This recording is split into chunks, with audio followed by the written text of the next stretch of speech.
What's up everyone and welcome on back to the channel.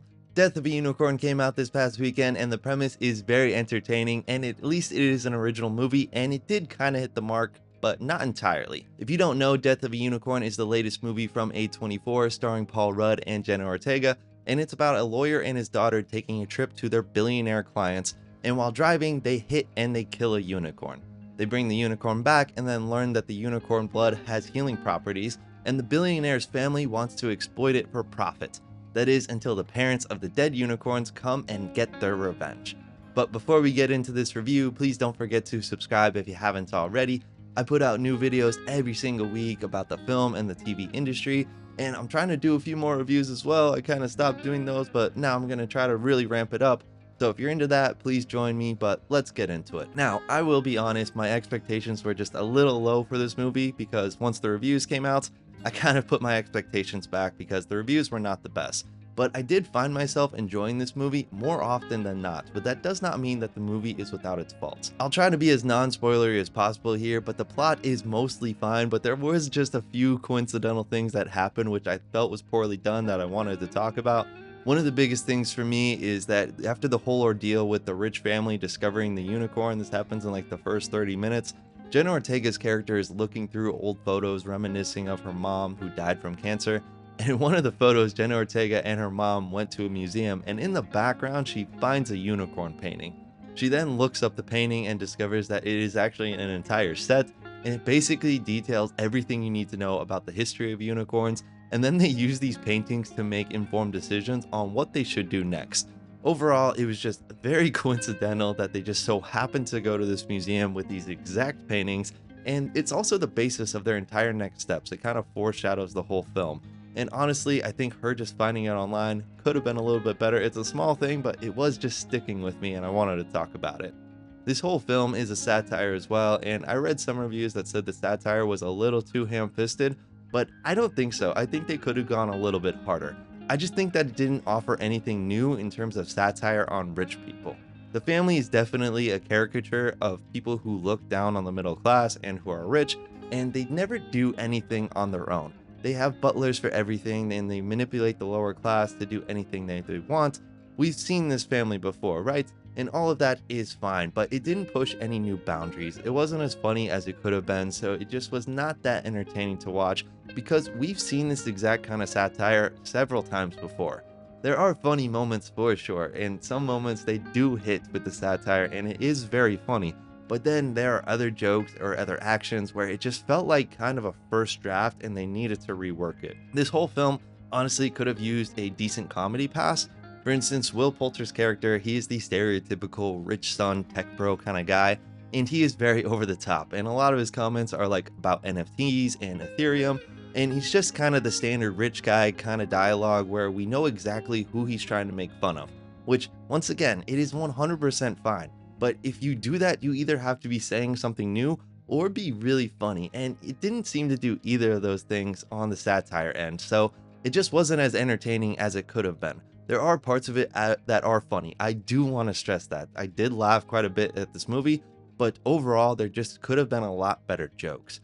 This film definitely does lean into comedy, and it definitely does lean into it being a horror comedy once it gets into the second and third act.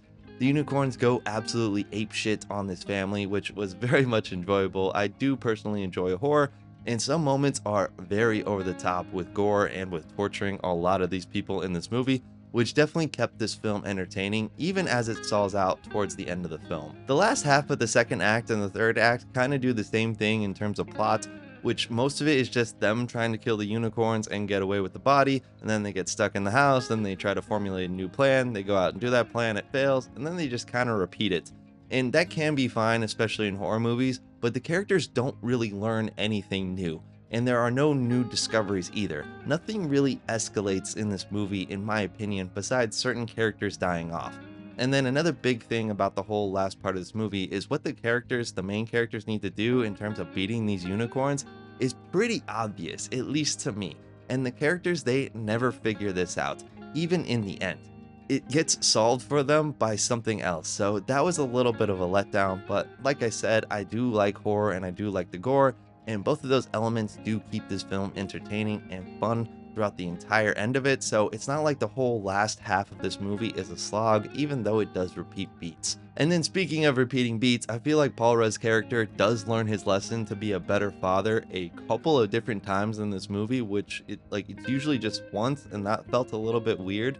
This whole movie, he is a pretty terrible dad, and he still cares for his daughter. He still wants to care for her. That's obvious from the first frame.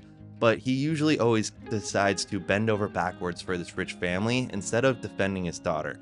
And then there are multiple aha moments where he decides to stand up for his daughter, where in my opinion it should have just been a little more refined, maybe pushed his character more and more. Maybe he even betrays his daughter as well until it's just too much. Maybe that puts her in danger, and then he realizes that he needs to change. That's just how I personally felt it should have gone.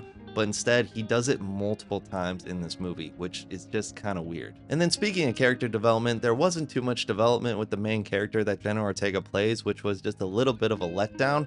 She has quite a bit of trauma with the death of her mom, and then her father is kind of ignoring her, focusing solely on work, and he's not coping either. And in my opinion, they just don't really do anything with that. She doesn't really change, or she doesn't really go through any kind of character development. She's more of a guiding light for Paul Rudd's character to change, which is fine, especially in a horror movie, but it did make her character just a little less dynamic than it could have been. And I do think that there could have been something more to her character, or something more that she could have done that could have really helped this movie out, because one, we know what she can do as an actress, and two, it is the main character. I also read some reviews that said that the VFX of this movie was bad, which I don't agree with at all. It's not astounding by any means, and the unicorns can look a little cartoonish sometimes, but it felt mostly fine. There wasn't necessarily any shots of this film that kind of took me out of it. They kind of establish a look to these unicorns, especially while they're in motion and they move around, and then they stick to that look.